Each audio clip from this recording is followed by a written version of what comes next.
Hello people, I'm making this video to hopefully dispel all this BS that everyone is talking about that happened in Chicago. Those people in Chicago did two things wrong. The first thing that they didn't do was they did not defrost the car. Tesla wants you to defrost the car at least 30 minutes before your departure. Yesterday, my car was frozen over with snow on it and then ice on top of it. And it would be a real struggle to get into the car if I did not defrost the car first. So I let the defrost run for an hour. When I went out there, between the top ice and the car, there was melted slushy ice in the middle because the car was so warm for an hour. That allowed me to push the entire sheet of ice off the car in like two big chunks. That's because I preconditioned the car. I defrosted the car.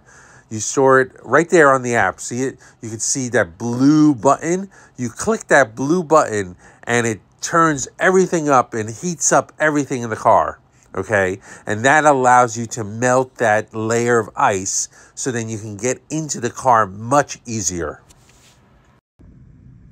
Hey people, okay, so I'm inside the car and as you can see, the battery is cold. That's what this little snowflake means here, okay? So if I go, let's say I wanted to go supercharge. Let's see if this works. Supercharger. All right, so it lists a whole bunch of them, right? I'm gonna choose one that's 4.5 miles away. All right. And, there it is. See, it says preconditioning battery for fast charging. That's what the people in Chicago did not do. If they did that, then when they arrived at the supercharger, the battery will be the correct temperature to accept the charge.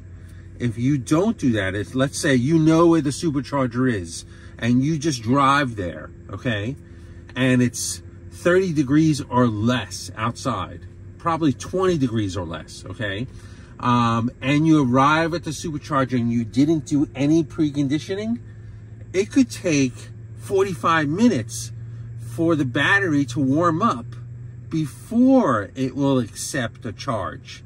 So you could plug into the supercharger and sit there for 45 minutes before you even see any charge going into the battery. So that's the problem with these people in Chicago. What they did is they just drove to the supercharger station because they already know it existed, okay? They didn't need to put the address in, okay? And so they went there, plugged in, and it did nothing. It was warming up the battery, but it's not going to show you anything until you're plugged in for 40 minutes. Then it'll start charging. That was one of their problems, okay? The other problem is they didn't defrost the car. You need to defrost the car. I do a minimum of half an hour. Sometimes I do for an hour, especially if the car is completely iced over. If they did those two steps, they would have been perfectly fine. Or they could have sat there for 45 minutes in their car and waited for the charge to start happening. And then it would probably take another 45 minutes to charge up the car. And they'd be there for an hour and a half charging. It's much easier to precondition and defrost your car first. So do not let the people in Chicago deter you from buying your Tesla, because the Tesla is an awesome vehicle. I've been driving electric for 11 years and it's awesome, okay?